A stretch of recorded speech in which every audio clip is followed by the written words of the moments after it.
Page 4. I go for refuge until I'm enlightened to the Buddha, the Dharma, the Sangha. By my accumulation through practice of giving and so forth, may I become a Buddha to benefit sentient beings. I go for refuge until I'm enlightened to the Buddha, the Dharma, the Sangha.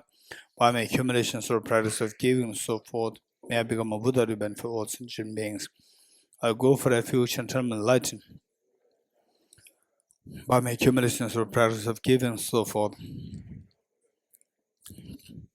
Sangye Jula Soge Chonam La Chanjo Pardo Dani Gas Gebe Sonam Ge Dola Penjure Sangye Jubar Sho Sangye Jula Soge Chona Chanjo Pardo Dani Yasu Che Dage Chin So Kebe Sonam Dola Penjure Sangye Jubar Sho Sangye Jula Soge Chonam Chanjo bardo dane gyaso che dage che tola benjere sangye do bare sho om ye dharma to prabhavam hetum te sham datha gato yavatat te sham chayo nirodha Evam Vati Mahashramanaye Swaha Om Ye Dharma Hetu Prabhavam Tum Te Sham Datha Gato Hyavatat Te Sham Chayo Nirodha Evam Vati Mahashamanaye Swaha Om Ye Dharma Etu Prabhavam Hetum Te Sham Datha Gato Hyavatat Te Sham Chayo Nirodha Sharamanaye Swaha. All phenomena arise from causes. The causes are taught by the Tathagata. The cessation causes as well as taught by the great seer.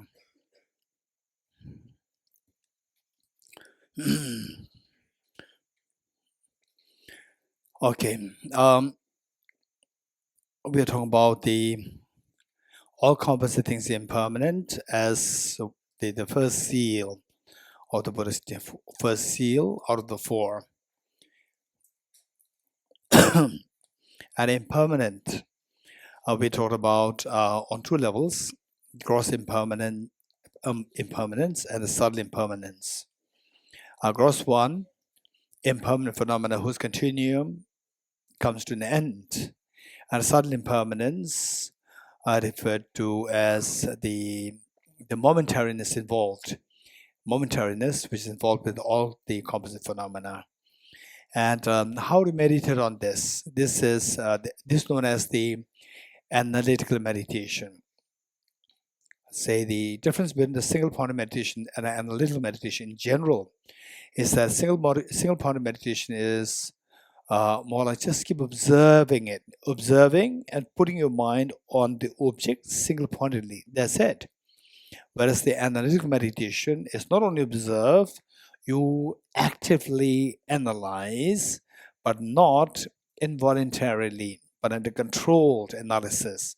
Not like any thought comes to you, that's not permissible. You have to analyze in such a way that whatever you intended to understand, you should get it. So, like all composite things impermanent, we really require an extremely sharp mind, because when you become a Buddha, your mind assumes the sharpest form. So we need to practice this. Not only to keep the mind single-pointed on one object, but also to actively engage in objects to see the nuances and the technicalities and so forth of the reality. Reality is very complex. It's not as simple where you just observe it. You cannot see the subtle reality. So subtle reality is to unfold these. we require our mind to actively engage in analysis. So what we're doing is this analysis. How some people they ask as to how to practice the subtle impermanence, all these four seals. For this practice of subtle impermanence, this is something that we need to work on. It is very important, and if you feel it, that how we ordinary beings see the world, and how somebody who realizes the subtle impermanence sees the world is going to be very different. And how the ordinary people sees the world is like how the small child sees a chocolate or a teddy bear, and how the realized beings of the subtle impermanence sees the world is like the mother is seeing the teddy bear and mother seeing the broader picture of the reality. So teddy bear is just nothing, but for a small child, it's everything. And so now, how to see this subtle impermanence? It requires. It's not just single-pointedly just thinking that things are all momentarily changing. No, it doesn't happen like this. It should really help you to revolutionize our thinking. So how do we think about this? Is that what is that all compositing is impermanent. So say like today, if we say if we plant the apple tree today in memory of our being together, and then it's just say a seed planted, and after 10 years we come here, 2032, 33, 32 to 32. 33 becomes the 11 years. No? Huh?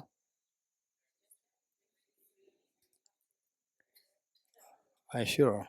Okay. Okay. So 0 to 10 is how many numbers are there? 0 to 10. 1 to 10, how many numbers? Hey, engineering. 1 to 10. 10. 0 to 10? 11. You getting it? Hey, Jigme. Right? So 23 to 33. So what's the number? 10 or 11? Okay. Okay, let's not waste time. We don't have time. Jigmala is stealing my time. Okay. Let's say after 10 years, we come together, and then you see a huge tree growing in in the front yard. And you say you tell the cellular, this tree was not here 10 years ago when we were here. And then the cellular said, you planted this, your group, 2023, when you were here, you planted this. So, which means that this tree, it took 10 years to grow to 10 feet tall. And for us, it was like a shock that there's a huge tree which was not present before, because that we don't see the process. We do not see the process. We only see the beginning and the end. We don't see the process. Because of it's also like from 0 to 10 feet, like suddenly mushrooming. No, it does not happen like this. The real process is, you just see if you agree with me. The real process is that every year it was growing 1 foot. Every year, 1 foot. It grows. Yes, you agree? Every year. In 10 years, 10 foot tall. Okay. The first year is let's say that tomorrow, the next day, they complete 10 years. And for the last 9 years, 9 years and 11 months, it's not that this seed remains the seed and suddenly, tomorrow completes 10 years, so they're coming. I have to grow 10 feet. Suddenly, like mushrooming, 10 feet tall. No, it's not like this. Every year, 1 foot. Every year, 1 foot growth is there. And the first year, 1 foot tall, even that, it's not like 11 months and 30 days. It was just lying there. And suddenly, tomorrow comes 1 year, so I have to grow to 1 foot. No, it's not like that. Every month, it is growing 1 inch. Every month, it grows 1 inch tall. This is how it works. Then the first inch tall, first inch height, even that is because of the on a daily basis is growing. Daily basis change, growing meaning change is happening. And the change that you see in one day is because the change that you see in 24 hours. Every hour it's been changing. So don't just think that, oh, on the atomic level, everything is moving so fast. Don't jump to this conclusion. This will have no effect on our mind. Whereas if you think like this, from the very gross, 10 feet tall in 10 years' time, then reduce to 1 year, 1 foot, and then the 1 month, 1 inch, they just keep reducing this. Every month is growing, changing. 1 month changes because of the change that you see on a daily basis. Every day is changing. And daily changes because of every hour is changing, 24 hours, every hour is changing. Just try to make it, for example, like say, this cup, say a glass. If you want to give a design to the glass, if you twist it fast, what happens? You make it hot and then you give a design to the glass, usually either twist it in some ways. So what happens if I twist it so fast? It breaks. You're getting it? So therefore, I have to twist very slowly. Likewise, our thought, our mind, the transformation of mind is like giving a shape to the glass. Don't twist too fast, then it'll not work. Whereas if you do it from like 10 years to 1 year to 1 month to 1 hour to 1 day to 1 hour to the 1 minute to 1 second, then millisecond. If you go like this, then your mind can digest the concepts. Then your mind can flow in the experience. Flow. Otherwise, it remains intellectually just can be very intellectually stimulating, but experientially it was just empty vacuum. There's no experiential transformation happening. Whereas the transformation that we are expecting to see the world very differently, it should be on the experiential level.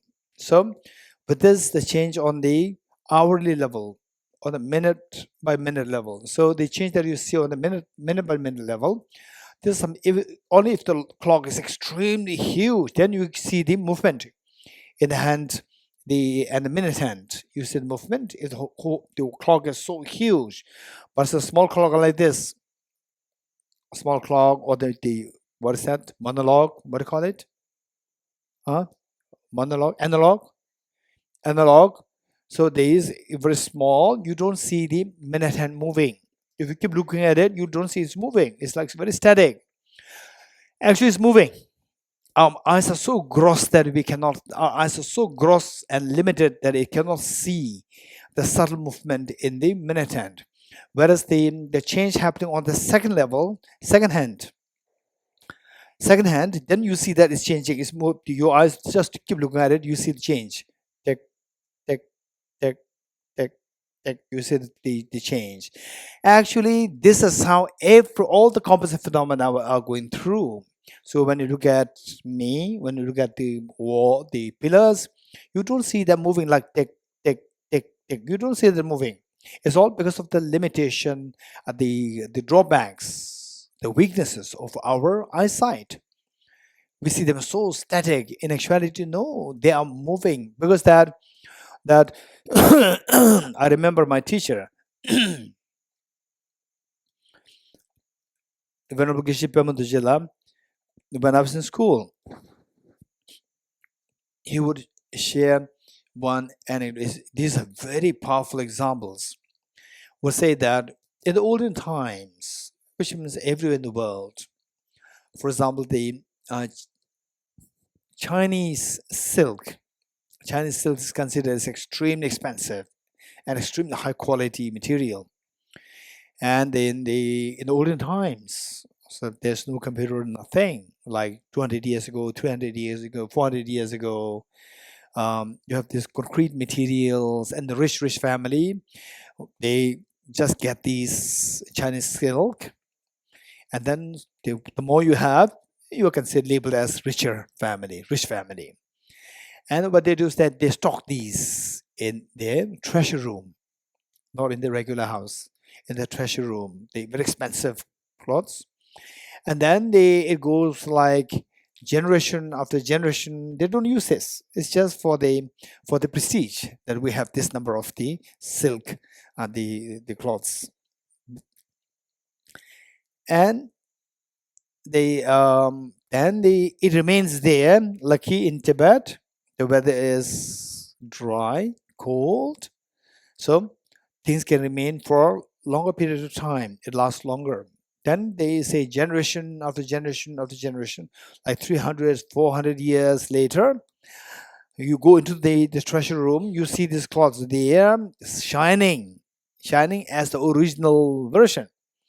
When you go there to touch it, they all go into dust. They actually dust. You're getting like after 500, 600 number of years. It gradually, so this change from very strong cloth to a dust. When did the change undergo? When did this change happen? When? After 500 years, or every day the change was happening? Every day, every hour, every minute, every second, every millisecond. Yes, this is how things are changing. It's not an overnight change.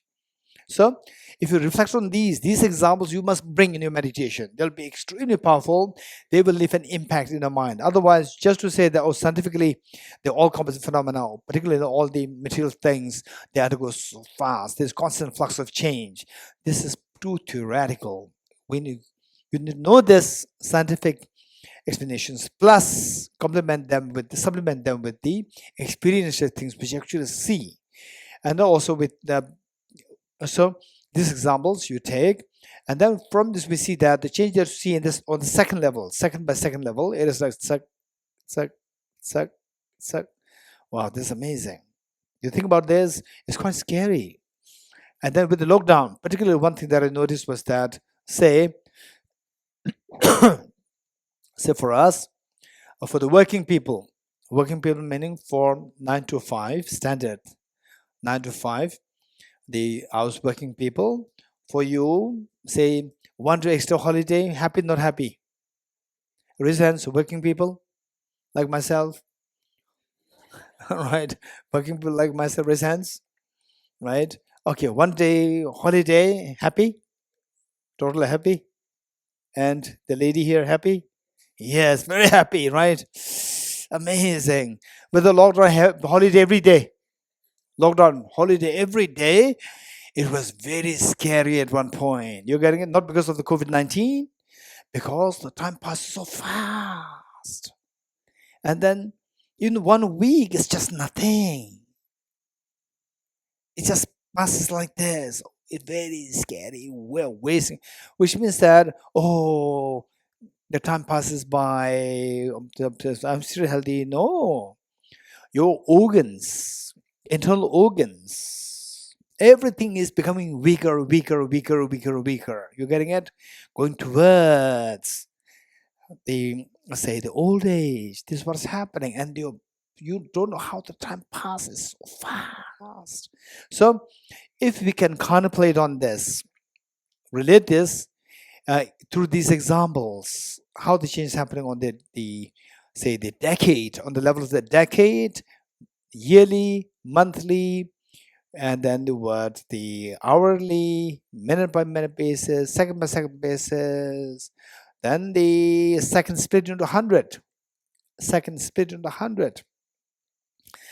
how fast it works, how fast it moves, second split into 100, it moves so fast. If you don't know how fast it moves, just click your timer on your mobile, or the timer or stopwatch on a mobile. Just click it and see how the digits move so fast. Don't do it into milliseconds. With the milliseconds, you will not even notice. But with the 1 second split to 100, you will notice that is moving. You can see like 6, 7, or then 9, something like this. You see that is so fast. You must watch it. Seeing is believing. This on the experiential level. You're getting it? You have to press your mobile. Sometimes, not today, not now. Right? So Jigmela is again, he is so prompt. Right? So after this, just check it and see this is how your body is moving, yourself. You're moving towards what? Impermanence, towards aging, towards death. This is how we move so fast. And what we see as so static, for example, okay, let me say, how many of you ever thought of going for some startups to go for a startup? Recent? How many ever thought of doing some startup? 1, 2, 3, 4, 5, 6. There are many of you here. Okay, say you want to go for a startup, begin a startup, and then I said, hey, don't worry, I will I'll invest on your business, and the $1 million is good. You're so happy, thank you, and you don't have to pay any interest, no, interest free, even better, right? So happy. Okay, so what next? When should I return the money? I said after 2 days. After 2 days. Then initially there's such joy there. Now I'm getting $1 million without having to pay any interest. And I can start my startup. And then you have to return the money after 2 days. You're not happy. Why not? Why not happy? Cherry Pema. What's the problem if you get chance for 2 days? It's too short. It's too short a duration. So when you see it's too short a duration, then you see that what's the point? You're getting it? So when we see that our life, our body, the food that we eat is very too short. So fast, it moves so fast. What we see as the present moment is extremely short. Okay. I'll give you, okay, I know that many of you are so fond of cheesecakes. Right? I'll give you a cheesecake, right? Okay, cheesecake, which existed 2022. I'll give that to you, which existed 2022. It's past, right? I'll give that to you. So what do you think? What do you think? No, it's gone. It's no more there, right? So which is past, you're not interested. Or I'll give a cheesecake in 2024. You're not interested. You want it now, present moment. You're getting it? What's the duration of this present moment? If you analyze this, you are not so much interested in the past. You are so much not interested in the future. You're only interested in the what? Seeing what is that? That you want the cheesecake right now, present moment cheesecake, right? Okay. So present moment, what's the duration of this present moment? We see that it's so short. If you think about this impermanence, things are moving so fast. There's nothing really remaining there as a cheesecake. It just moves so fast. If you think of this, say 1 millisecond, or let's say 1 second is considered 100 second, 100 divisions of the second. 100 division seconds, these 100 pieces, they don't arise simultaneously. What's the duration of 100 second? 100th of a second. What is the duration of that? Quick, tell me. Just describe it. Very brief or okay? Extremely brief. In fact, what we call as present moment, right? How many are interested in the cheesecake of 2020? Raise hands. Not interested. 2020 cheesecake, right? It's gone. No, I'm not. That is recipe is not cheesecake. You're getting it? If you want the recipe, I'll give the recipe. You're getting it? Okay, I'm talking about the cheesecake. If you're hungry, I want the food right now. I want cheesecake right now. I give you the recipe. It does not help. You're getting it? So don't worry. I'll give you cheesecake in after 10 years. You're not interested. You are interested now, right? Give something concrete. Concrete meaning now. What is that concrete duration? You are not interested in the 2 days of the money somebody lending you. You're not interested in that 2 days. Why? It's too short. And 2 days, if it is too short, 1 millisecond is way shorter duration. So what we see as a present moment is even shorter than 1 millisecond. Think of this, it's very scary. You're getting it? But if we feel so attached to something, there's nothing really for us to feel attached to. There's nothing really for us to feel attached to. The moment I'll feel attached to, it passes by, it finishes. So Say there, okay, let's say that.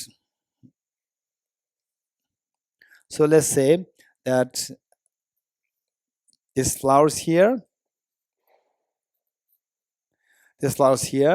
and I say, oh, this flower is so beautiful, I want it. The moment I go to reach out to the flower which I wanted is already gone. It's already passed. So even the hand which is going to get there is also gone.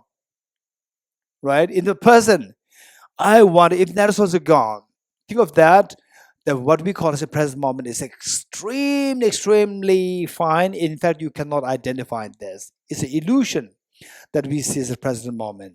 Okay, that is a separate story. Will come later. So, if you think like this, it's very scary. And this experiential transformation, will take place only if you do it gradually like this. 10 years, 1 year, change in 10 years because it changed 1 year, change in 1 year because change in 1 month, monthly, change in monthly is because change in the daily, hourly, minute by minute, second by second, millisecond by millisecond. This is how we think about it. Then the transformation will take place. Then we'll feel so much of fear. Why fear? Because the new perception, that the new reality that we are discovering, now versus our habitual, the taken for granted, habitual tendency to take for granted things are like this. These are two are contradictory. And the discovering the reality, that is the wisdom. What contradicts the wisdom? That is the ignorance. So we've been living in the world of ignorance. This is what we discover. When we discover that, initially it's very scary, and then you will see that all others who are not really contemplating on these, we see them like a small child who are so engrossed with the game, playground, not think about the future. You getting it? So this is so important practice, and then it is good.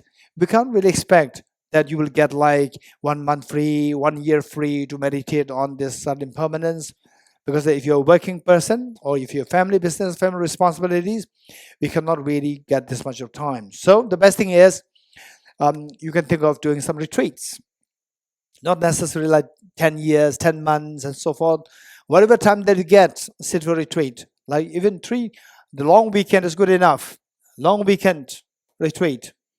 Say Friday, Saturday, Sunday, or Saturday, Sunday, Monday. Long weekends you get, sit for a retreat. So cut off from your mobile, inform your friends, particularly the friends who are concerned about you. Tell them that I'll be sitting for my personal contemplation, and you don't need to worry about me. I'll not contact you, and just inform 1 or 2 people who you know so well who are concerned about you. Inform them you are sitting for this, and then you do your personal practice for 3 days. Get up early and go to bed early, and meanwhile in the mornings you meditate, in the afternoons take a short break, evenings you meditate.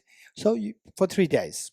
If not 3, if you don't get the long weekend, then go for 2-day retreat, or even 1 day is also fine. 1 day, do it high quality practice.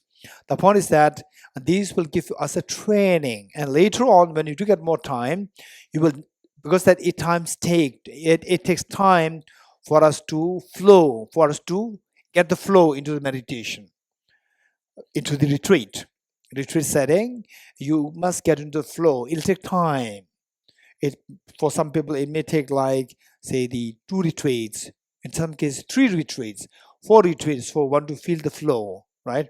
Once you feel the flow, once you get into the flow, then it becomes so enjoyable, peaceful, and stress-free. Otherwise, say, well, the retreat is supposed to bring calmness in your mind, but when you do that, you see that you are not into the flow. There's some disruption in your timetable, and you don't feel that the being settled. It'll take a little time. If you don't feel that your mind is settled, what is one day I could not do anything, or to what is the weekend retreat? I could not do anything. These thoughts will come to you, no doubt. But this is a way. You have to do like this 1 time, 2 times, 3 times, 4, and then gradually you'll find the synchrony in time with your, say, you'll find the flow. of your retreat. Okay, so this is what you can do.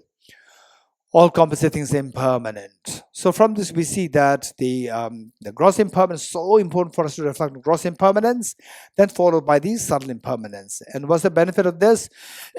Meditation is that of course, just meditating impermanence doesn't mean that you are closer towards enlightenment. Not at all. What will make you closer towards enlightenment is what actually helps us to remove the mental defilements. What helps to remove the defilements? Hey, what helps us to remove the defilements? Wisdom of emptiness. You're getting it? This is the actual path which can help us to remove the mental defilements.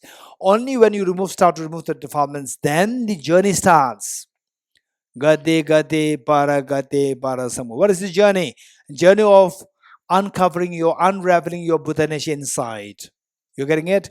Unraveling meaning removing the mental dirts. And they remove the mental dirts. Mental dirts are all grounded on ignorance. Self-grasping ignorance. Till the counter for self-grasping ignorance is introduced, this ignorance will not be, you can't even move it. If you cannot move it, it becomes like an iceberg that existed 2,000, 4,000 years ago. With this, everything stacked above become very static. Because of this, we come in contact with some people who are said to be in the retreat for many years or said to be in Dharma for many years. But when you actually encounter with them, meet with them, stay with them, spend more time with them, then they are as ordinary as any other person. Jealousy, anger, short-temperedness, and this and so forth. All these are as ordinary as any of the other people. You must have noticed that in some cases, right? Okay, so which means that it's all because that number one, the wisdom of emptiness is lacking. Bodhicitta is lacking. When these two things are lacking, then what you do can become very cold. For example, say, I notice, okay, this is not to demean others. We have to know that, and the point is that I should not become like this. You should not become one like this. This is a message. You're getting it? Not to demean others. Appreciate what they're doing. Okay, so and what happened was that once, so naively, I went to bump into someone else. That was when I was in my 20s, early 20s, totally inexperienced, just casually thinking like any other monks, right? So we just bump into each other's room very casually. You don't need, fixed appointment, nothing, right? You just like to chat with the monk. You go to other monk studying. You just go there. Hey, what are you doing? Right? And the other monk will not mind. Put the book down and yes, right? And they chat and they may prepare some tea. Extremely easy going. And one time I was shocked. I just bumped into somebody's room and knocked the door, and a person opened the door with the blank face and said that, "Don't you know that I'm meditating?" Extremely confusing. Why? Meditation is to cool you down. It does not cool you down. It makes you more aggressive. Don't you know that I'm meditating? Right? Okay, this should not happen to us. You're getting it? So therefore, the point is that going back to the point that say some people, you're bound to meet with people who are this, is because that they're not, it's because of the failure to touch the self-grasping ignorance, failure to touch the self-centered attitude. When these two are not touched, then whatever you do, it can become a little cold. You're getting it? A little cold, and you don't feel that connection. Whereas when somebody is practicing Bodhicitta, you could feel it right away. You could feel that, right? And then I say, in fact, these are the anecdotes, so precious, otherwise we'll never hear about, forget about, let alone experiencing, feeling it yourself.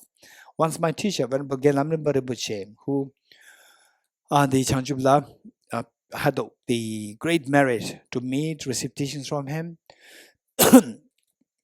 and he was a lifelong retreatant, solitary retreatant.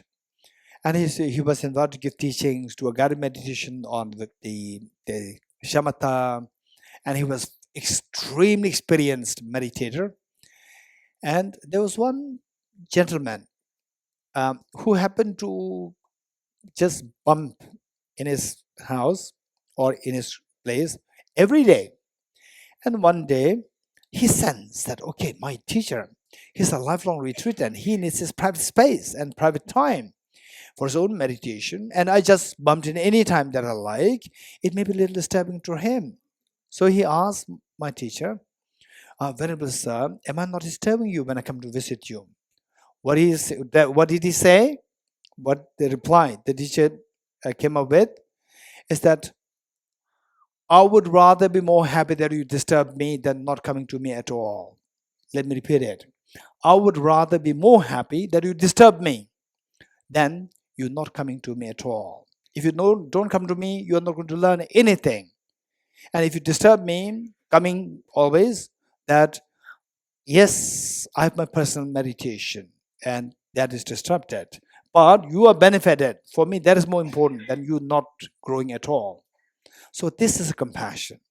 Whereas, don't you know that I'm meditating? Look at the contrast. You're getting it? This is because of whether or not the person has a compassion. You're getting it? So when this is missing, the whole purpose of meditation is defeated. Okay. Next. All contaminated things are suffering nature.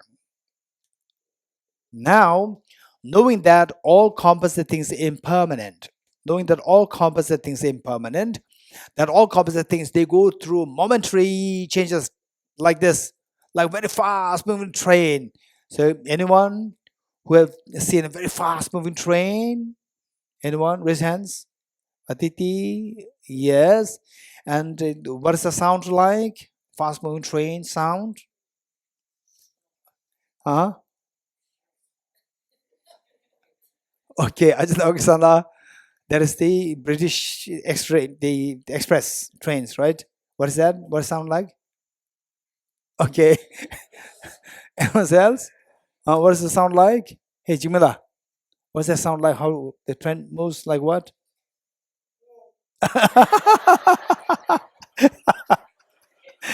Okay. Okay. Thank you, Jamila. Thank you.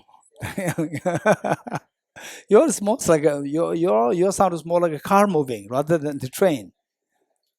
Okay, okay, fine, fine. Okay. In fact, that's strange. When I must be in my 21, 22. I was coming from South India to Dharamsala by train till Pathankot for like, I think, how many days? Three days, 2 nights in train. 3 days, 2 nights in train, and then you again have to go by bus.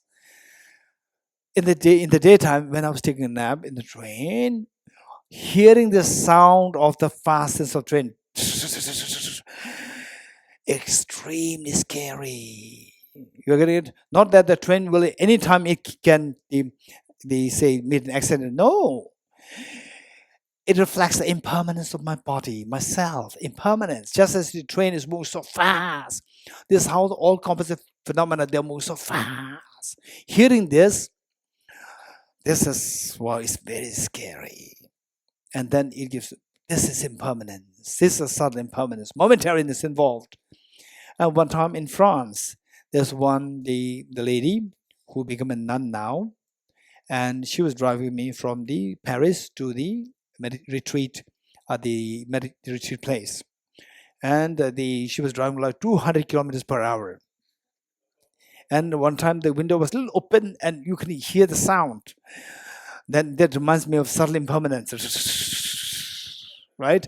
So your life experiences, just see how to learn to relate them to your Dharma practice. This is so important because intellectual exercise is required. Plus, applying the correlating intellectual exercises with your real life experience combined together, then your intellectual exercise become extremely meaningful. That transformation can possibly take place within us. Okay, So from this, it is like when you think of this subtle impermanence, it's like that you suddenly unknown person, a stranger, picks you up from the train station and throws you into a very fast moving train. The train moves so fast. What do you get? What do you feel? What will you feel? That a stranger throws you into a very fast moving train, and that train is moving really fast. What will you think? What thought do you think will come to your mind? What will come to your mind? Fear. Why fear? Because we don't know where this train is taking you, right? Of course, if the train, who decides where the train is taking you? The train driver decides. And if the train driver is your mother or father, no doubt it'll take you to a picnic spot. But if the train driver is the terrorist, it'll take you to the slaughterhouse. So in our case, was the train driver that we move so fast, extremely fast. And if you really contemplate this, it's very scary, right? And this fear, this fear will take us into the Dharma practice very effectively. If you don't have this fear, then we always tend to procrastinate, delay, laziness, sense of urgency is missing. So, who decides? In our case, the train driver is our mind. Unfortunately, our mind is under the dictate of the two demons, the two terrorists, self-grasping, ignorant, self-centered attitude. So, our mind is under the dictate of the worst of the contamination, which is self-grasping ignorance. So, as long as your mind is under the dictate of the worst of the contamination, it will only take us to this place of miseries. This is the second seal. What's the second seal? All contaminated things are of suffering nature. So, this is how we relate the second seal with the first seal. How the first seal, we understand the all composite things impermanent. From this, because it is impermanent, what the result is going to be like is determined by the first moment. And the first moment, the driver decides. And in our case, the driver is the mind. And unfortunately, this mind under, for example, say the, what is that? Twin Towers. Twin Towers brought to, what is it, ground zero? What do you call it? Ground zero. Brought to ground zero. So, was it the problem? Was it the problem? The problem of the pilot? No, the pilot was hijacked. The pilots were hijacked by the terrorists. So the pilots per se, they were so good. They were so good, but they were under the dictate of the terrorists. So likewise, our mind per se, there's nothing wrong, but this mind is under the dictate of the two terrorists: self-grasping, ignorant, self-centered attitude, and particularly the contamination, afflictions, and the worst of the afflictions, worst of which is self-grasping ignorance. So as long as our mind is under the dictate of the contamination, the worst of self-grasping ignorance, complemented by self-centered attitude, it will only take us to miseries. The terrorists will only take us to slaughterhouse, miseries, not to happiness. So this is what the Buddha taught us. All contaminated things are suffering nature. Okay, so here contaminated. When we speak about contaminated, we need to know the contamination. Contaminants. The contaminants are the afflictions. And what is influenced by the afflictions are known as contaminated. So afflictions themselves and what are influenced by the contaminations are known as the contaminated. So are the like contaminated karmas, contaminations, afflictions themselves. So the worst of which is a self-grasping ignorance. As long as we are under the dictate of self-grasping ignorance and the other contaminants, they will only take us to miseries. Miseries like what? Miseries like what? Now what is miseries? Miseries, okay, first, all contaminated things are suffering. What is contaminated things? Things which are either contamination themselves, either themselves as contaminations, or influenced by contaminations. What is the contamination? What does it mean by contamination? Afflictions. Afflictions, contamination, they mean the same. So contaminated means what is influenced by afflictions or the afflictions themselves. themselves are also contaminated, and they contaminate others also. So anything which is an affliction or influenced by afflictions are known as contaminated. So what is contaminated will only give rise to miseries. What kind of miseries? These are things that we really need to think of more in the real life. What kind of miseries? And look, sitting with people first time when we meet here. So I see that most of your faces are familiar to me, but when you meet each other, most of them may be new to you. When you meet the first meeting and sit a little longer with each other, then you hear the extremely sad stories. You sit a little longer with the other person, try to share your deeper feelings, then you see that everybody has a sad story, extreme sad stories are the so this is known as the miseries. Our life is full of miseries. Okay, like miseries like what? Miseries, there are three kinds. We need to know all these things. We need to know the technicalities of these things. So these miseries or suffering, they're same. There are three kinds: suffering, change, and the pervasive condition suffering. We have to know all these. And that too, not just hear the words, there are three divisions, but not being able to identify them clearly. It should not happen like this. First, suffering. Second, suffering change. Third, pervasive condition suffering. And I'm glad to inform you that there are many of the students here, and who are already exposed to the Dharma for several years, and particularly in the group discussion, the newcomers, you are recommended to just bring up these questions to them. Let the seniors speak, and then you come up with more questions. That will be extremely helpful for a growth. Okay. And one benefit about this, the retreat mindset, like 1 week, 10 days. In fact, I would say that for Bodhgaya, 10 days, the root institute, I would say 10 days would be just ideal. 1 week is too short. Okay, but we can't do anything. Next time, 10 days for Bodhgaya root institute. In this, then we can cover a lot material, and also that the benefit of the retreat, since morning till the night, they say that we maintain the momentum of the studies, reflection, contemplation. That's very helpful. Okay. So, suffering, there are three kinds. The first one, suffering. Anyone, what does it mean by suffering? We should have very clear-cut understanding of each of these things. Don't just take for granted that, okay, there are three kinds of suffering. No, we have to have a very clear-cut understanding, distinctions among the different kinds of suffering. Okay, what is suffering? Anyone? Quick to save time. Quick. Okay, Sherry Bema. All manifest suffering. Chanjula, examples? Okay, the pains which everybody identifies as suffering. For example, you hit somebody with a stick, you feel the pain. Even the dogs, they know they're suffering. So anything which anybody can easily identify them as suffering is known as suffering. The manifest suffering, evident suffering, like it's suffering a headache, suffering of losing near and dear ones, suffering hunger, thirst, aging, death, and so forth. Over next, what's next? Suffering change. Okay, what does it mean by suffering change? Anyone? Raise hands. Okay, here. Victoria. Yes.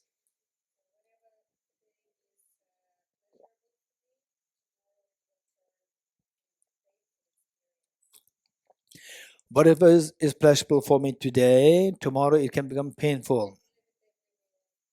Are you sure? What if the happiness today will invariably change to suffering next tomorrow? Or the next time? Are you sure? Okay. Some people, they're extremely smart. Cheesecake. Right? You take say somebody give me a whole big cheesecake, right? Then I'm very smart. I'll not eat all. Eat all. The next day, I have a problem. I eat only one piece. You getting it? I enjoy this and full stop. And tomorrow I don't worry that it'll change into suffering, right? It does not. How do you explain this?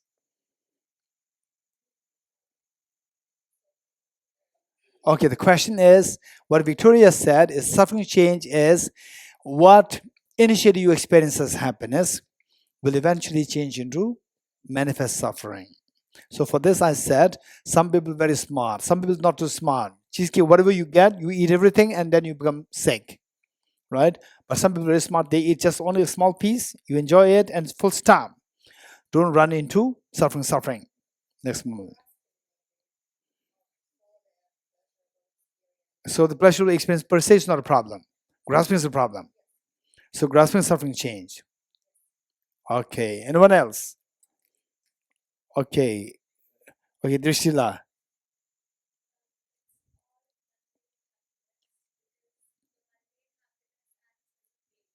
Okay.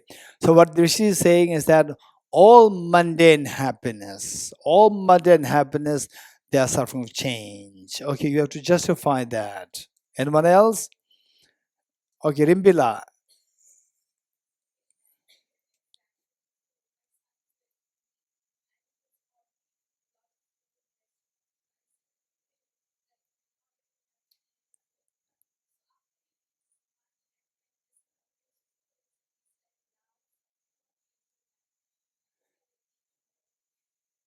Okay. Then the Rimbila, what response did you give? In fact, if I were you, I would say that before, while he's ordering too much, I would say that, hey, remember suffering change, right?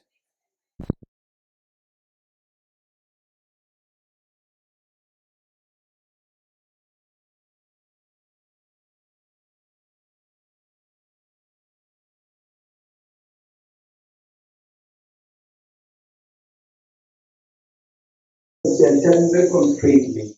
So what is suffering change? Give an example.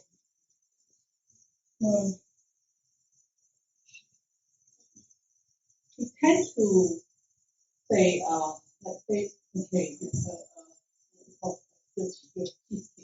okay, yes.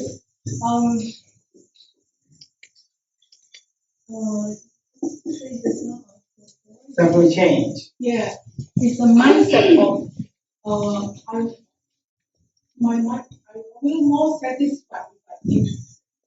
I always want to have two cases. I always want the whole piece of cake of a piece of food. The mindset that we are not expecting to change. Okay, so basically, what you're talking is something very important. Very important, but what is required is that we should be able to articulate what we are trying to say. You're getting it? Say the idea is, what is suffering change? You're getting it? Give me an example. Give an example. Okay, Min. It is when we like something, wants to be permanent. We don't accept the impermanence. Give an example.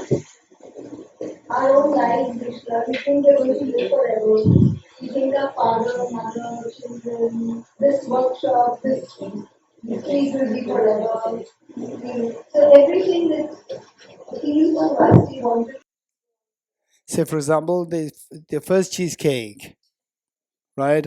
I know that this not last. I know, but I'll just enjoy this few moments of this cheesecake amount. I enjoyed this, and then the second cheesecake. Even if you give me, I'll say no. I know that it will not last. So is that not suffering change?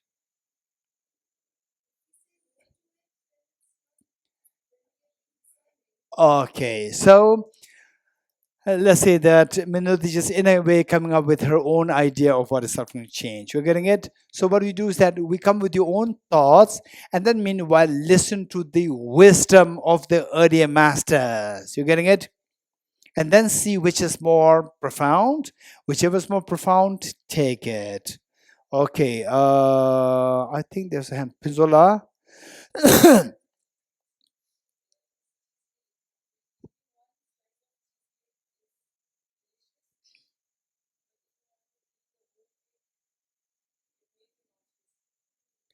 Okay, yes, but some people are smart. They only eat the first small piece, and they will say no to the remaining. If you say that I want that you eat the first one and you want everything, then it can end up into trouble. That is just manifest suffering. Okay, the gentleman over there.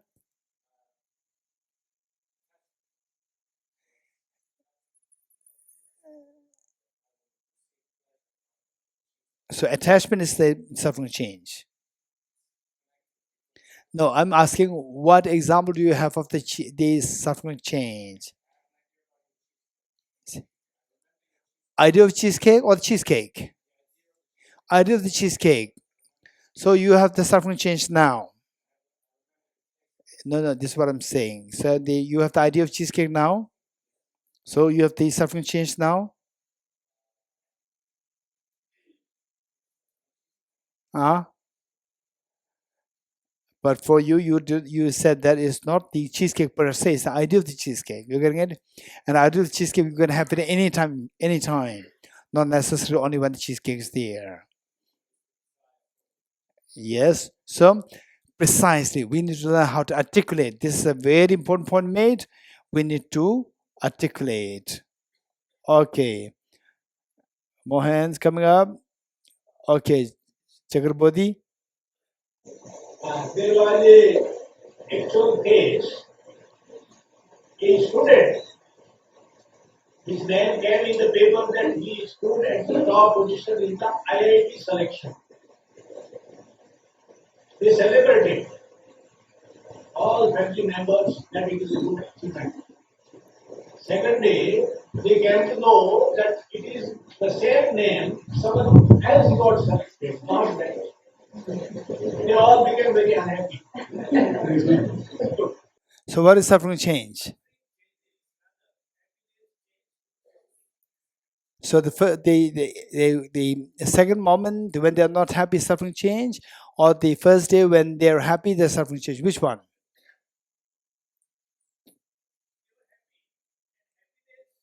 That I know.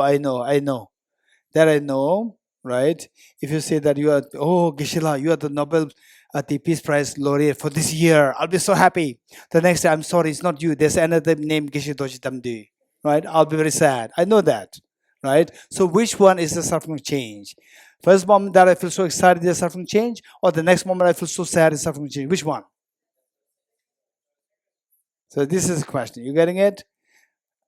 Okay, the girl there, your name? Don't look back. Yourself, yes. Your name? Niranjana. Yes, tell me. A very common example would be a lot of young people getting into relationships in the hope that the sweetness and joy will last forever. And then after maybe a year or so, it starts becoming very, unpleasant or boring. I don't think it'll take a year.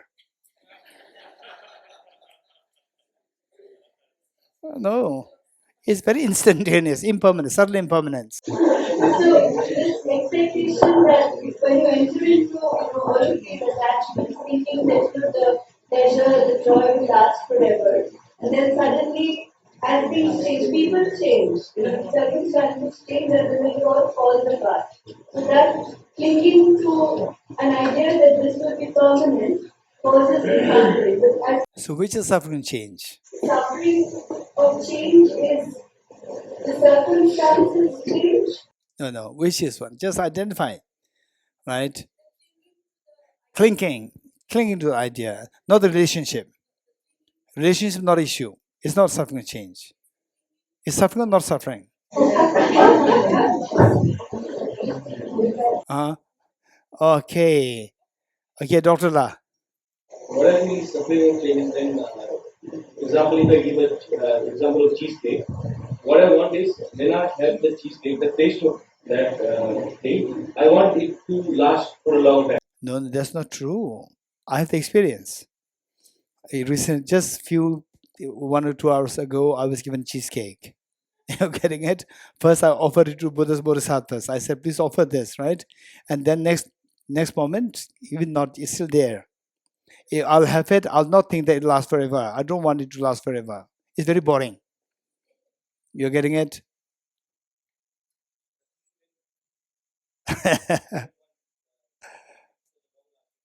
For some people, yes, that wanting that to last for long. That happens. That's true. But it may not always be the case. You getting it? And okay, Dr. La.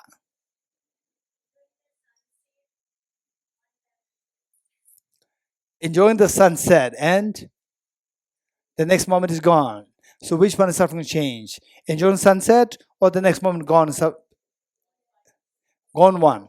Gone one is suffering, no? First one is it really suffering? Doesn't seem to be suffering, but actually is suffering. How is suffering? Tell me. Okay, listen. This is a very important point. I asked, Dr. La said that enjoying the sunset, moment of sunset, and the next moment, sunset is gone. So your mind, excitement simply diminishes, right? So I asked, which is the truth? First moment, excited, there is suffering change, or second moment, the excitement diminish, there is suffering change. Which one? I asked her, and she said the first one. With excitement. Why the first moment is the suffering change? Why? Going to be changed. What's the problem? Say you are a doctor. First moment. Second moment also you are a doctor. But the first moment doctor changed to second moment the doctor. What's the problem? It's going to be changed. Change. So what's the problem? Sometimes the changes happen from bad to good. What's wrong? It's not static. It doesn't matter. If the change is from good to good or good to better, worse to good is so good. What's wrong with this? Okay, Tenzin La. That experience gives us to want to stay here as a samsara experience. Okay, so this experience makes us to stay in samsara. Okay, as a bait. Okay, so, okay, Abhishek ji. I think it's a momentary happiness which you enjoy in that particular moment. And once it diminishes, that moment is not available. So, in your example, the first cheesecake which you wanted to have, even if you would have decided to just have one piece of it, that piece is not there. So, the first pleasure which you had, that moment is not there. So what's the problem? If the piece enjoyment is gone, what's the problem? It's gone. So what's the problem? For example, keep in mind the Buddha. The Buddha, first moment of the Buddha changes to second moment of the Buddha, but there's no problem. Awakening. So what's the problem? Okay, so now what we see is that this girl, did she raise hand? And Tenzila raised hand. Two of them said something that the mundane happiness per se is suffering change. Mundane happiness, not about the mundane happiness changing to suffering. You're getting it? All mundane happinesses are suffering change. All mundane happiness is suffering change. Why? All mundane happiness, they are like the bait. Is there anybody who can explain what is bait? Anyone who can explain what is bait? Okay, Yuri, what is bait?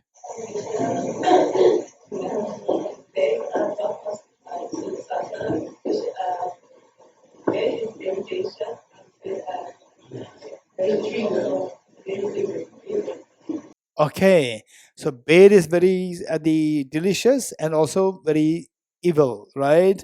Okay, Aditi, what is bait?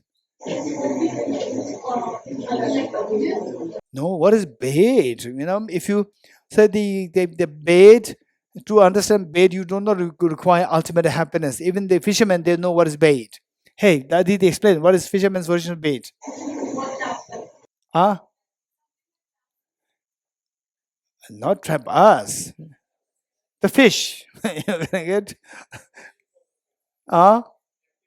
temptation for the fish. You are getting it? temptation of the fish and to lure them with the temptation. You're getting it? There are two elements. One is it's very delicious. Number two, it traps. Two. Say the okay. If you come to know that somebody is going to start up again, somebody is going to give you like, say, not $1 million but $100,000. Are you happy? Not happy? And with the ulterior motive to put you in a big problem in the future. If you come to know this, would you be happy? Would be very unhappy. So that money is like a bait. You're getting it? So bait. For example, even the animals, they're smart. You're getting it? Say, if the people who want to catch the birds or catch the rats or the birds, so they put a trap there with the food inside. So what do the birds do? They don't go directly to eat, right? They go there, come out to see if it's a trap or it's real food, right? If you know that it's a trap, instantly they run away, they leave the food. It's a real food, but it is not to feed them, it is to kill them. So therefore they run away. This is a bait. This means the bait. Bait should necessarily be something very delicious, something good. If it's not good, people will not be trapped. You're getting it? People will not come there. Only when you come there, then you can arrest them or trap them. So this is a bait. So suffering change. What is suffering change? What is suffering change? All mundane happiness, full stop. You don't have to explain further. All mundane happiness, suffering change. Why is suffering change? Why is it in the first place? To know it is suffering change, we need to know two things. One, how is that suffering? Number one. Number two, why that is known as suffering change. Why it is known as suffering change too. You're getting it? So these are the two questions that you have to resolve pertaining to understand the suffering change. Same. What example do you have for suffering change? All mundane happiness, full stop. Enjoyment of cheesecake, full stop. Don't say that if you eat too much, then people will come. People will ask you, but I don't want to eat cheesecake too much. I only eat. Some people, they're very smart. So when in my office, when I come to offer tea to them, I say that I take only 1 cup of tea in a day. So that I already took this morning, right? They're reluctant to take the cup of tea. They're very smart. They don't go for the next to enter into suffering. So therefore, if you explain too much, then your understanding of the suffering change will be diluted. And smart people will not be attracted by your explanations. You're getting it? So you have to be very precise. What is suffering change? What examples do you have? All mundane happiness, the enjoyment of the cheesecake, full stop. Enjoyment of the sunset, full stop. Enjoyment of the hot coffee, so full stop. Enjoyment of puja. Do you know puja? Hey, anyone who knows puja? Yerisha, you know puja? You don't know puja. Butter tea, right? It's your favorite, right?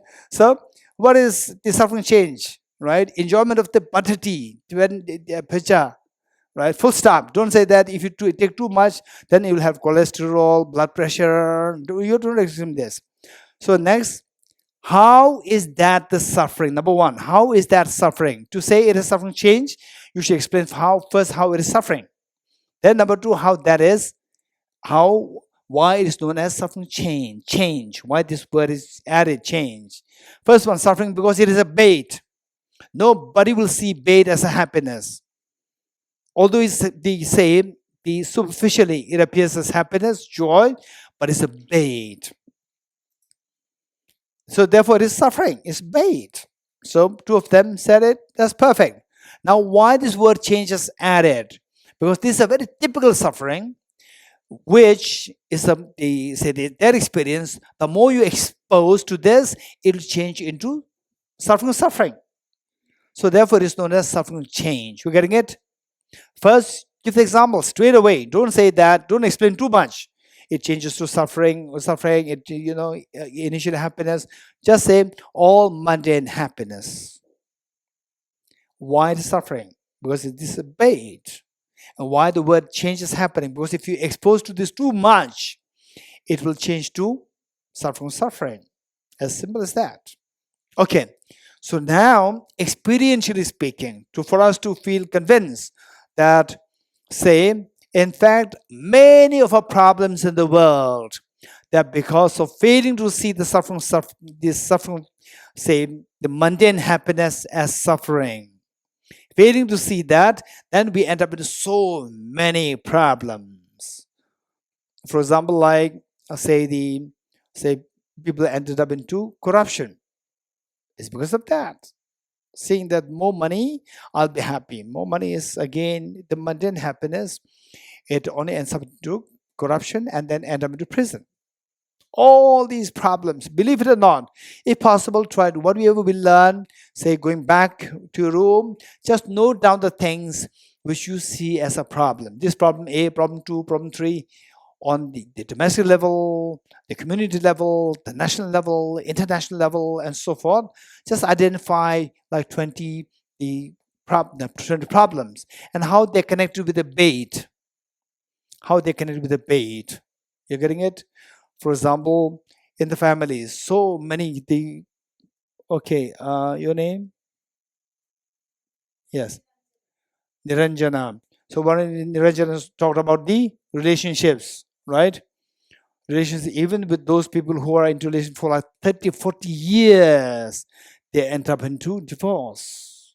And before divorce, what? Cheating. So many of these things happen. Why? Because of suffering change. They don't see the suffering change as suffering. End up into so much of problems. Okay. So therefore, the point is that if you identify all of these things, then we see that if we are engaged in these, stop that. Stop that, because these will take us into more tears of samsara. It'll change into suffering eventually. This is so important for us to recognize this. So, suffering change. And the one example that usually I give, this is extremely beneficial. And it is so when we reflect on these examples, then they say, finally, since time immemorial, since many lifetimes till now, we have engaged in all these 10 non-virtuous actions. Now is the time for us to bring about a change in our mind. Okay, this is how I must have led my previous lives. Now I should be transformed. I should become a new person, right? New person. Say, attend the retreat.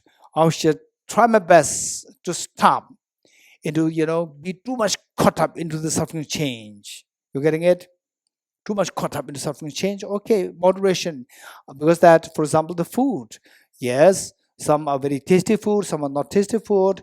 Okay, so with particularly when you have ill health, then the food which are not too tasty, then it's not really palatable, you cannot eat it. Or more tasty food, then you like to eat it, and then meanwhile your health also grows better. So instead of feeling too attached to the tasty food, because of this food somehow, say the physiologically, biologically, whatever, psychologically, I can eat more food, and because of this, then I can take the medicines, it keeps me more healthy. I should not be too attached to this food. Okay, with this awareness, we should be growing. This is so important for us. So, finally, let us all try to be a new person. New person, try to discard the old habits. And you say, oh, I had this old past bad habit. Don't be too obsessed with the past bad habits and bog yourself down. Just try to make a new commitment. That helps. Just by thinking about the past, I did this, I did that. We all did something nasty in our past lives. So because of this, if that bogs us down, that's not the purpose. Purpose is to become a new person, transform. So therefore, gate para samgate bodhisattva. What is meant by that? to change from non-gade to the first gade, from the first gade to second gade. So this is what is expected. So with this in mind, one example that I give is that suffering change is that, say, the two prisoners, prisoner A and prisoner B, the two prisoners, and the punishment is capital punishment after 1 year. So for 1 year, they should be kept safe, that they don't run away. And these two are handed over to two different prison guards. Prison A and prison B, prison guard A, prison guard B. And the prison guard A was extremely nice to the prisoner A, right? And he created the swimming pool for you. He put what? The Starbucks, right? Garden. And then in the mornings you come out, he will say, good morning, greet you, you're so happy, or you seem so little bored today. Why not we could have a cup of tea, what? Hot chocolate in Starbucks. You get hot chocolate in Starbucks? I don't know. You get? Well, let's say you get. Oh, hot chocolate. And then you're so happy. And your mother comes, hey, my boy, my girl, so we have to escape this prison. Mom, please don't say like this. So I don't get this kind of facilities in my house, right? Mom, you can join me, right? And then in the prison B, the prison guard, the morning the prisoner B comes, the prison guard just shouts at the prison B and sometimes slap, no food, and very hard labor work, forget about swimming pool, nothing. Okay, you received such harsh treatment from the prison guard. 2. After 1 year, completion 1 year, the next day is the actual execution day. Then the two prisoners should be produced in front of the gallows. Then one prisoner is gone, has escaped. If I ask you, which of the two prisoners you think has escaped, prisoner A or prisoner B, under normal situation? A or B? B. Okay, why not A? Because A thought that he was not in a prison. A thought that he was in a divine paradise. So B was constantly reminded you are in prison, slapped, no food, hard labor, constantly reminded you are in prison. You are a prisoner. You are not in a luxury place. You are a prisoner. You're a prisoner. So that reminded him the desire to escape from the prison is aroused every day. Whereas in the first case, the desire to stay there rather than escape, that is created. Because of this, finally, when the prisoner A comes to know that prisoner B has escaped, then the prisoner A will become extremely angry towards the beautiful situation created in the prison A. You getting it? Because of this prison A, Starbucks, swimming pool, so forth, that he is now having to go through the execution. Whereas the prisoner B is already has escaped from, he or she doesn't have to go through the execution. You getting it? So from this, why the prisoner A has to go through execution, not the prisoner B? Because prisoner A was lured by the bait of the swimming pool, the bait of the Starbucks and so forth, the garden and so forth. Whereas the prisoner B is always reminded that you are not in you are not in a luxury mansion. You are in the prison. You are in prison. So that reminder makes him to run away and escape from the prison. You getting it?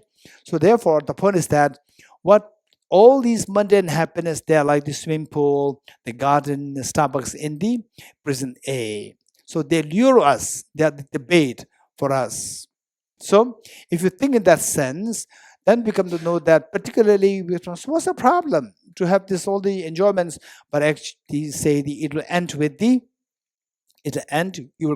so this will come at the end with the acute suffering of execution. You getting it? So all these endless tears. So even the millionaires, billionaires, most powerful people have to shed tears. You getting it? Have to shed tears when they lose their near and dear ones. When they themselves, for example, Alexander the Great. Who was Alexander the Great?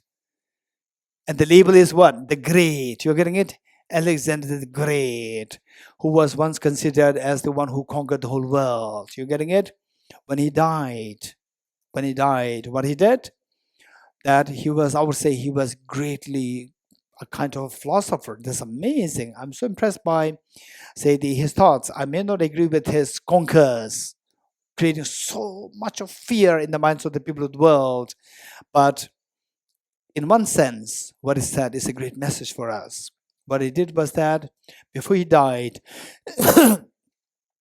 he went to the treasure room, and huge treasure room. He was grabbing at all the gold, diamond, silver that he annexed from the other kingdoms, touching them, picking them up, dropping them, picking them, dropping up. And in few days' time, he was to die. He knew that. So he gave the instruction to his ministers that when I die, he gave like, I think three or four instructions. So one instruction is that when I die, take my body to the cemetery with my two hands out of the coffin, like this, two hands spread like this, to tell the world that even the greatest of the person on the planet Earth, Alexander the Great, has to leave the world without a single thing that he looted from the other people. He has to go empty-handed. You're getting it? This is a big message for us. So this is suffering change. The word great is added to his name, Alexander the Great. What great he had to leave empty-handed. So this is execution. You're getting it? This execution. So all what he did before, annexing, looting, and so forth, creating so much of problems in others, in the facade of your indulgence, this all he had to leave behind and go empty-handed. So this is suffering change. Mundane happiness, they serve as a bait. So let's not forget this example of the two prisons, the two prisoners. This is suffering change. Good. What is next? Pervasive conditioned suffering. Okay. What examples we have? So even these three are the three classes of miseries or suffering. We need to have the proper sequence: suffering, change, and a pervasive conditioned suffering. We need to know the proper sequence, because progressively it becomes subtler. Subtler meaning that is progressively they become more difficult to be identified, more difficult to be gotten rid of. So suffering, everybody can identify very easily. And suffering change, we can identify, for example, like the experience of the cheesecake. You can have, this experience with cheesecake, but you don't identify that as suffering. Then the third one, pervasive conditioned suffering. In general, pervasive conditioned suffering is the suffering which you even don't identify at all. We don't see that the pervasive conditioned suffering is within us, operating within us. It's so subtle. So when the Buddha taught, this is the truth of suffering. Acharya Chandrakirti, 7th century great Indian master, what he said that when the Buddha taught the Four Noble Truths, this is the truth of suffering. The Buddha indicated the truth of the third level of suffering, pervasive conditioned suffering. So, what examples do we have for the pervasive conditioned suffering? Anyone? Pervasive conditioned suffering. Anyone? Okay, Drishti. Involuntary birth in samsara, very good. Anyone else? There are many examples. There are many illustrations of pervasive conditions of involuntary birth in samsara. So once you identify these examples, then our job is why these sufferings are referred to as pervasive conditioned suffering. In other words, why these are known as pervasive, number one. Number two, condition, pervasive condition, and why they are suffering in the first place. And then why they're referred to as conditioned, why they're referred to as pervasive, why? We have to know all these the elements. Okay. Any other examples? So one is involuntary birth in samsara. Next, your name? Bhumika, yes. Our being under the sway of contaminated karmas and afflictions. You want to add it? Afflictions? Okay. Our being under the sway, that we are under the control of the contaminated karmas and afflictions. That is a very subtle understanding of the pervasive condition of suffering. Thank you. Number two, any other examples? Pervasive condition of suffering. Okay, one we have is involuntary birth in samsara. Number two, pervasive condition. No. Number two is our being under the sway of contaminated karmas and afflictions. Number three, they say contaminated aggregates. Contaminated aggregates. Contaminated aggregates. What do you mean by aggregates? Again, we cannot guess. In the English language, generally speaking, aggregates, oh, there's an aggregate of flowers, there's an aggregate of buildings, there's an aggregate of people. This is a normal understanding. But here in the context of the Buddhist psychology, aggregate has a very specific meaning.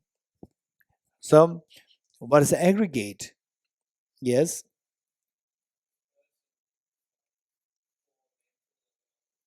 Okay. Say, aggregate what constitutes, what aggregates or what constitute the person. So we are nothing but made of 5 aggregates. Say, okay, in a loose sense, particularly if I jump directly 5 aggregates, and many of us who are new, you may get lost. You may get overwhelmed. Oh, it's too much, right? So in loose, just see if you could follow me, particularly the newcomers from NMC, NDC, you already know. Newcomers, say first just see you if you agree with me that each one of us, we are made of 2 components, the body and the mind. Yes? That I'm a male, I'm a female, I'm not male, I'm not female, whatever. So that is on the basis of your body. You agree? Not agree? Good. Next, that I'm compassionate, I'm not compassionate, I'm intelligent, I'm not intelligent, is all related to your mind. Agree? Not agree? Yes. Okay. So broadly speaking, we say that we are, and that too, we talk about the empirical self. You got empirical self, meaning self which you can experience. And some some traditions, they talk about some esoteric self, cosmic, consciousness, so forth. That's a different story. I don't want to touch that area. What I'm talking about is the empirical self. I want happiness. I don't want suffering. I don't want to go through stress. I don't want to go through fear. So this I, which is empirical, which is directly relatable to our real experience. This is on that level I'm talking about. The others, I'm not even touching it. It's about your personal business. It's not about this teaching. Teaching, always something empirical. So with this same, we see that we have the body and the mind. So the body is referred to as the aggregator form, one aggregate done. Now the mind, within the mind, we see that there are 2 components. One is mind in general, and the other the specific functions of the mind. For example, like let's say that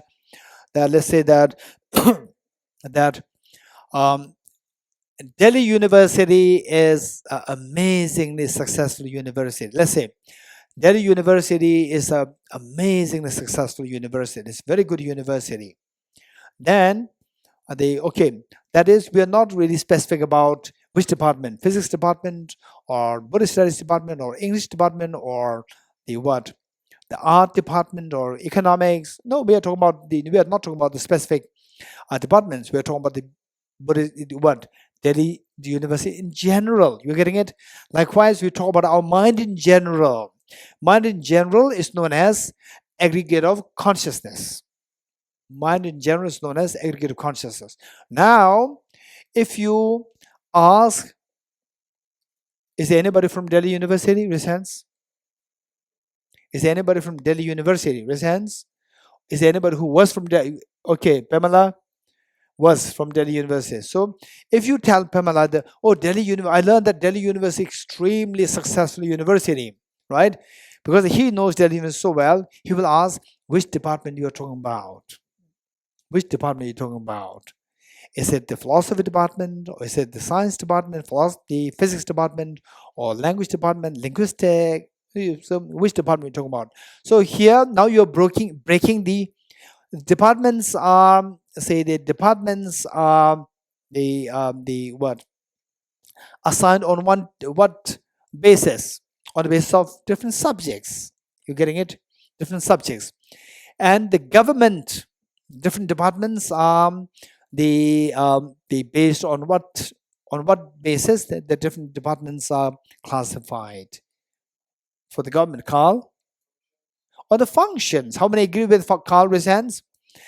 For the governments, the different departments. Okay, the department of the ministries. Let's say ministries.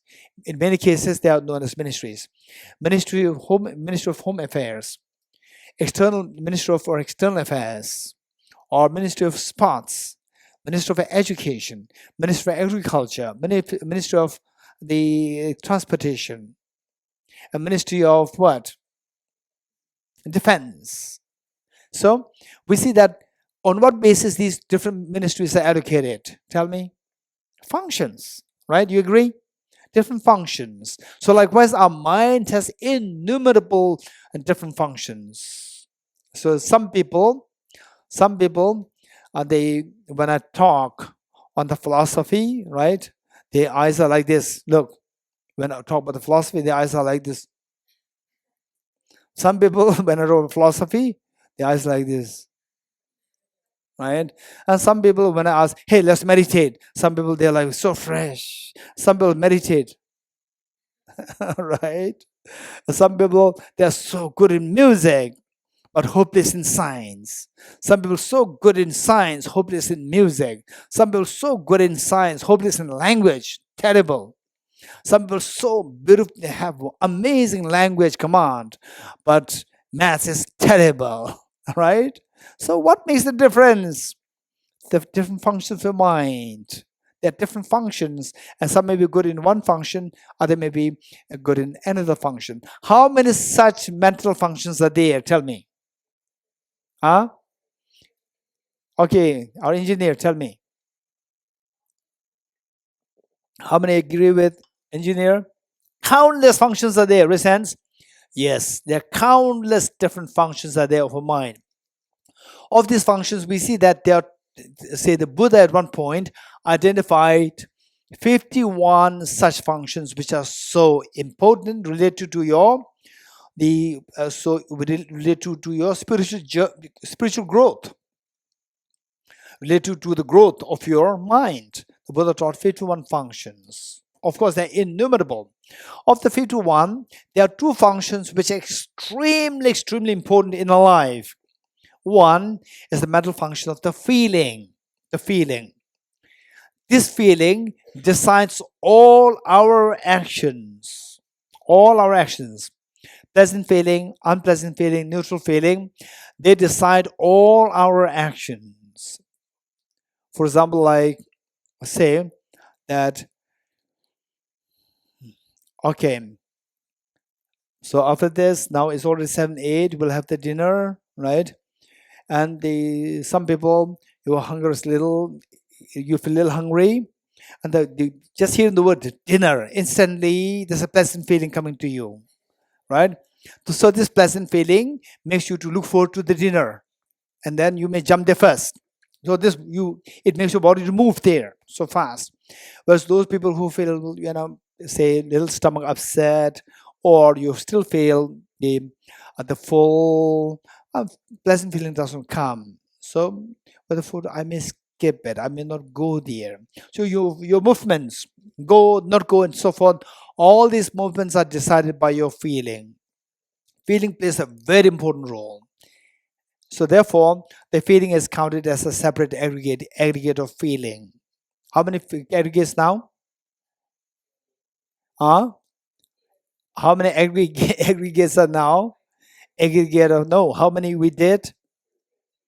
2, 3, 4, 5, 2. What are they? Aggregate form, aggregate consciousness, aggregate feeling. 3 done. Now there's another mental function which is extremely important. that decides the quality of what you do, quality of your discipline, quality of your professionalism. You're getting quality of what you do. That is, for example, out of thousands of physicists, there's only one Albert Einstein. Why? Because the quality, the sharpness of the discrimination, mental factor of discrimination, that is extremely sharp, extremely nuanced with respect to physics, study of physics. So therefore, he became outstanding physicist. Likewise, in the world of music, Mozart. In the world of music, so Mark has incredible flair for music. He teaches music. So say Mark raise hand. Yes. Okay. So for example, like Mozart, right? Why there's only one Mozart? Because that this mental discrimination to see the nuances of the music. Nuances of music is something extremely sharp in the case of Mozart with respect to the music. So therefore he became outstanding musician. Likewise, Michael Jackson, his bodily movements is all determined by the mind. All the bodily movement, they are decided by the mind. For example, my hand is moving like this. Even that is also determined by my mind. So how the body moves in a very agile way, the way, the manner in which he did, we don't really see people who can do that as agile as what he did. So therefore he became outstanding, what? Outstanding? Rock star, pop star, or, hey, what's the technical term? Nobody from music. Pop star, right? Okay, so what I'm saying is that, like, for example, like Messi, right? It's amazing. If somebody be a fan of Ronaldo, you may not be too happy. I know there's a competition. Even among the fans, Messi and Ronaldo, they did not know us. But we are fighting, right? Ronaldo's better, it's crazy. So why they have the skills? Again, all these skills are determined by their mind. The mind, because some of you may agree with yes, that's true. Some of you may know what is okay, he said it may be true, right? And some of you may think that it doesn't make any sense.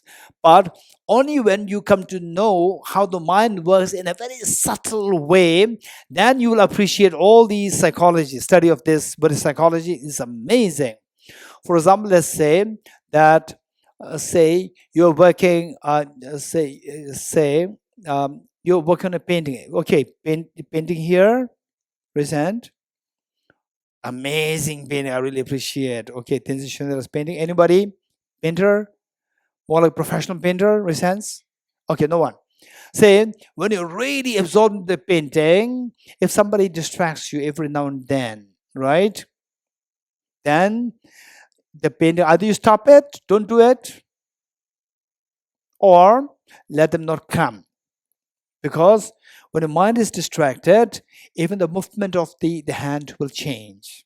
So the painting will not come as elegant as what is intended. For example, there are many cases like, okay, I'm not too sure. So how many of you have that experience? For example, you are doing something extremely subtle thing, in whatever, like mechanical or painting or writing or say the composing something, or like say Rijiji, right? So journalism writing. When you're doing that, okay, let's say the engineer Kunchola, right? When you are drafting, okay, this is what should be like this is, and when your mother comes every 1 minute, you feel disturbed or not disturbed? Very disturbed, right? Please, mom, don't disturb me, right? There's a flow. So those people who go into these nuances, even with the physical things, drafting or the letters, writing, mechanically, we are making something very subtle. Sometimes with the mechanical things, you even have to stop your breath, hold your breath, because the breathing affects your hand. right? You have to, with the very subtle things. Okay, I would like to ask this to Dalai, right? So when you go to very subtle pain, it's not the eyes, very subtle eyes. Did you notice that at times you're holding your breath? Are you sure? Huh? Okay. So which means that that you need to check with other painters, right? So there, in fact, this was very strange. Say, I used to cook, chop. When I chop, say the knife, if it's extremely sharp, you just feel distracted. Instantly, it can cut your fingers. You're getting it?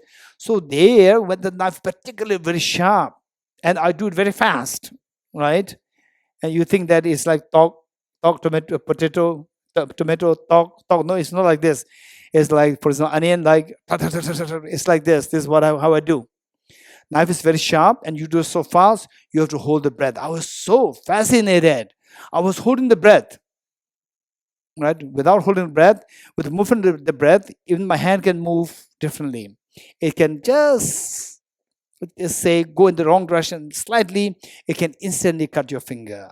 You're holding your breath. This is what I noticed. So all these are decide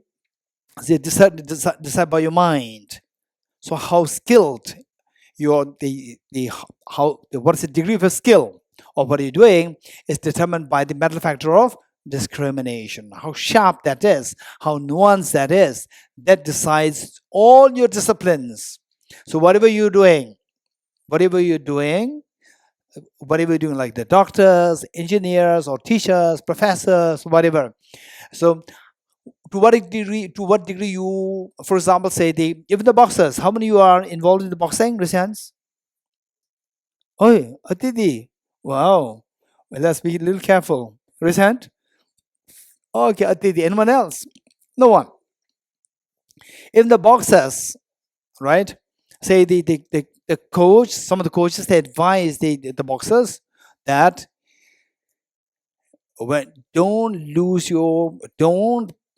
don't become angry. You're getting it? Don't become angry.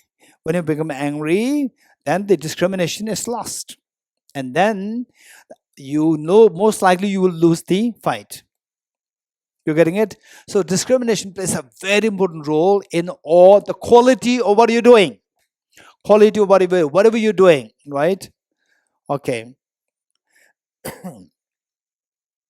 Anything, for example, like even making the books, the designing, right? And the like house construction, house construction, designing, clothes, what you write, paint, anything. We see that. So one time that I was so fed up with the Tibetan's works, right? I'm not blaming the staff, but we have to outsource many of the things. And the people they come, they do things very casually, they take the money, and then nothing is going wrong. They write here. One day, there was a mason. Mason meaning a laborer who's like a skilled laborer in stacking the bricks and creating the walls, and they work with, it was like the second or third day of his work. I went there and I was fascinated. Wow, that's amazing. After all these many years, for the first time, I'm seeing a skilled laborer. Extremely aesthetically beautiful. It's amazing. His skills is so beautiful. And oftentimes people have the skill just to get more money. They don't really demonstrate the skills. They do everything so casually, fast, so they get the quick money. This is very unfortunate. So on the and just these are very important in our life. One time, so what was the sharing? Discrimination. How the mental factor of discrimination plays a very important role in the quality of what we do. You're getting it? The quality of what we do. one time when I was in school, that was when I was like age 18 or 19. In my room, I went into the room and I saw on a piece of paper, I saw somebody wrote my name in Tibetan calligraphy. Extremely beautiful calligraphy. I was fascinated. And as much as I know that my teacher, who was then hostel warden, Venerable Geshe Dorji, his handwriting is exquisite, is so beautiful. Or my handwriting, too. From my point of view, my handwriting also, then now the handwriting is gone. In those days, when I was younger, age 18, 19, 20, till my handwriting Tibetan handwriting used to be extremely beautiful. And then I was so intrigued by the beauty of this calligraphy. I picked this up. Who must have written it? I could not write it like this. So maybe it's my teacher. I went to my teacher. I asked him, is this what you wrote? He said, no, I don't write. Then there must be a hidden person who is hiding, who has such a skill, which I could not imagine. It's so beautiful, so attractive. So, but just looking at it, something moved from inside. Like people who describe the music, who describe the sunset, right? Something moves there. And later on, I could not identify who that was. I had no idea. After all these like 30-something years, still I don't know who that person is. Then one time, I saw another handwriting, which is extremely, I cannot say which is better than my handwriting, but my handwriting and that person put together, that my handwriting does not have that charm. And that handwriting has extremely beautiful charm. Just look at it, something's moving inside. Wow, it's amazing. And I was just comparing alphabet by alphabet to see what's the difference. I don't see any difference. Yet there's a charm there. Overall, there's a charm. And mine one does not have the charm. It's very beautiful, but no charm. Without the one, there's charm. I was just, how can somebody get this experience? I was so fascinated. And later on, when I was in Debunglos monastery, then the younger monks, they come to the Tibetans, they consider that the Tibetan calligraphy handwriting is very important in Tibetan. Now they're saying everybody types. Now in Tibetan also people prefer to type. In the olden times, handwriting is considered so important. And the younger monks, they asked me to give the handwriting samples. So when I write these handwriting samples, I have to write them very carefully, very carefully. Then after about like 2 weeks time, then my handwriting also started to have this glow, the charm. Then I realized that it's a matter of the practice, where you don't take things for granted, you don't do things casually, do it very seriously. There's a charm coming, there's a glow coming in whatever you do. So therefore, people like the painters, like some painters who I know, although I'm not a painter myself, my first advice that I give to them is that when you paint, don't paint for commercial purpose. If you really want to become outshining painter, don't paint it for commercial purpose. You can, for your livelihood, you can paint for if somebody commissions you to do the painting, you can do it. But do it with utmost care and spend your time. And gradually, there's a glow, shine coming in you. What is happening? The shine is actually happening in your discrimination. Mental factor of discrimination with respect to the painting, mental factor of discrimination with respect to your, say, anything like football, music, physics, emptiness, or compassion. And even some of the people who are compassionate people, how they demonstrate compassion is extremely nuanced. You'll be fascinated. You're getting it extremely nuanced. I'll tell you one thing, and then we'll stop here. There's one gentleman whose uncle, whose the father's generation was extremely poor, and then this gentleman, as a little boy, grew up. Then in a very simple village, eventually he rose to the level of the like the governor level in the small village, like the governor level of the whole village, which means he now becomes a very important person. And then his salary is also better. And yet his elder generation, his father, his uncle, they all lived a very poor life. And his uncle used to drive a small motorbike, and he used to put for the motorbike you to put gas or the oil, petrol, and the oil that he buys is just for like 2 rupees. 2 rupees all what? How much you get in those days? Just like this much, and the oil tank can fill up like what? Hey, anybody?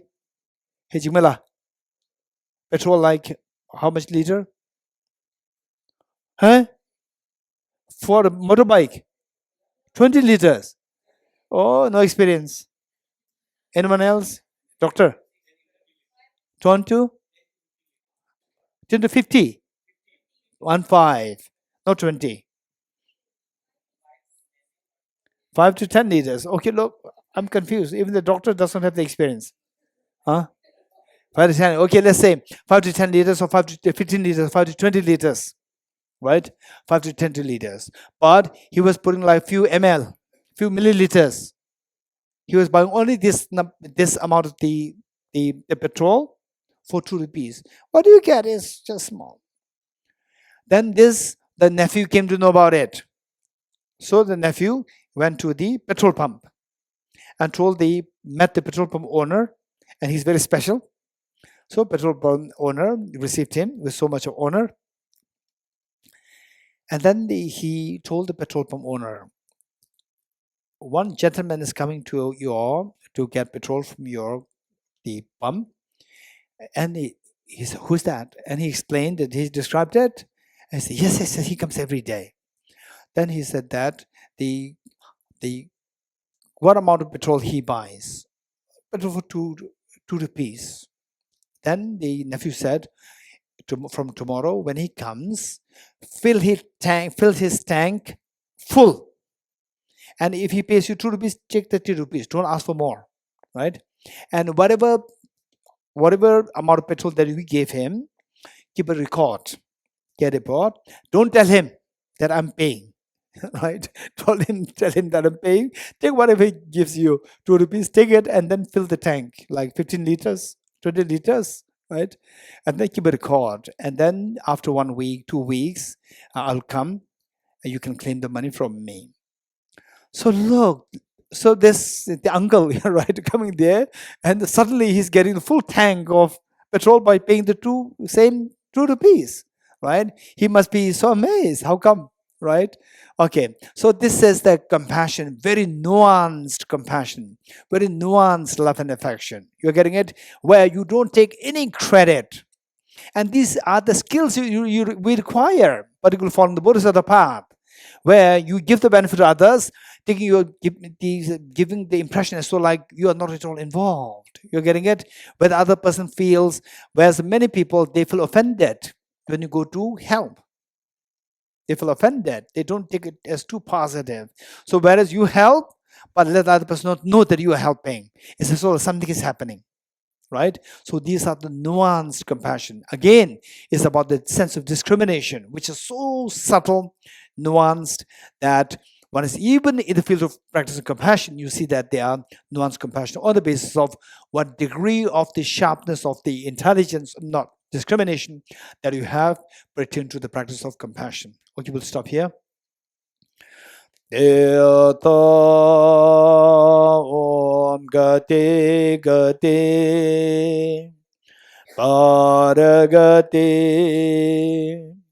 Parasam Gati Bodhiswatyata Om Gati Gati Paragati Parasam Gati Bodhiswatya Gati Paragati Arasamgate Bodhi Swaha.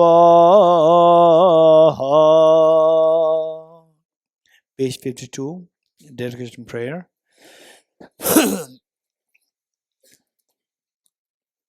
Page 52.